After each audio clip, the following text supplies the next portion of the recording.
Hello YouTube, this is William. Out here testing out a prototype Woodsman's bolo, and if you can see, it's got a Scandi here going into a saber. Typical Woodsman's Grind. This one is AEBL. It's just under an 1/8 inch. So just been kind of whacking on some brush and stuff like this, and hitting it in green trees and make sure it's not going to stick.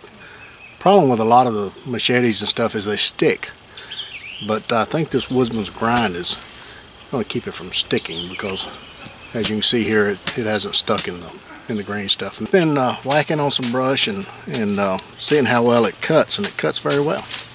So the R&D continues. But anyway, so just whittling on a stick and see how well it also functions as a little whittler.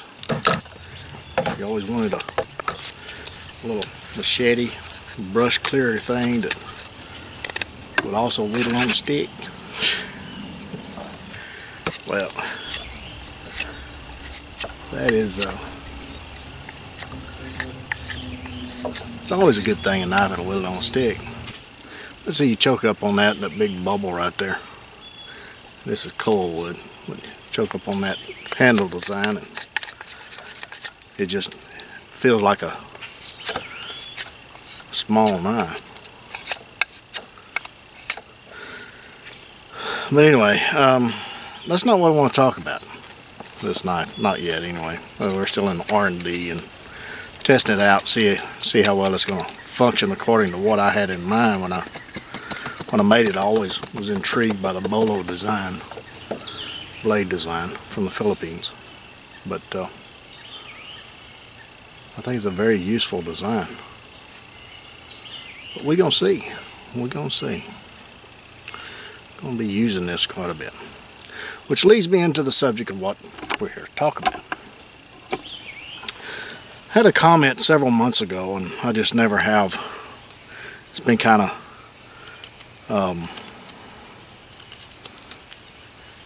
fermenting in my brain, if you will. He says, when you design the perfect knife, let me know. Well, I hope I never do. Which leads to this whittle talk.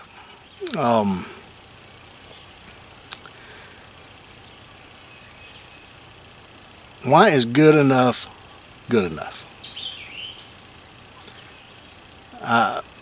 Me, and maybe it's just my makeup of wanting to see what's over that next mountain, the pioneer spirit, if you will. And there's some that never left the East Coast during that expansion, and that's all well and good. I mean, different strokes for different folks. But those folks who choose not to venture out and see what's over that next mountain, you may be missing on a lot of things. You'll be missing on a gold mine over that next mountain. So let's talk about expanding your horizon. Why settle? Try new things, because you never know. You may find that perfect knife. The knife that you have may not be perfect for you. You just may think it is, because you ain't tried nothing else.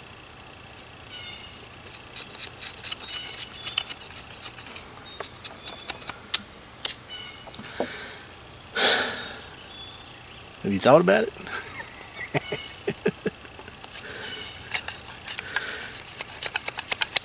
Have I found the perfect knife for me? Well, I found some knives that work great. The Master Woodsman fits me to a T. For a survival knife, the SK is perfect for me. But what about a camp knife? Master Woodsman does okay. Makes a good camp knife. What about a perfect one? Maybe this is it. Maybe it's the next one. Don't know. It's wide enough. It'll flip that ribeye on the grill. You want to flip it over. It's got a point on it. Gonna work for that skinning. A little bit of fine whittling like that.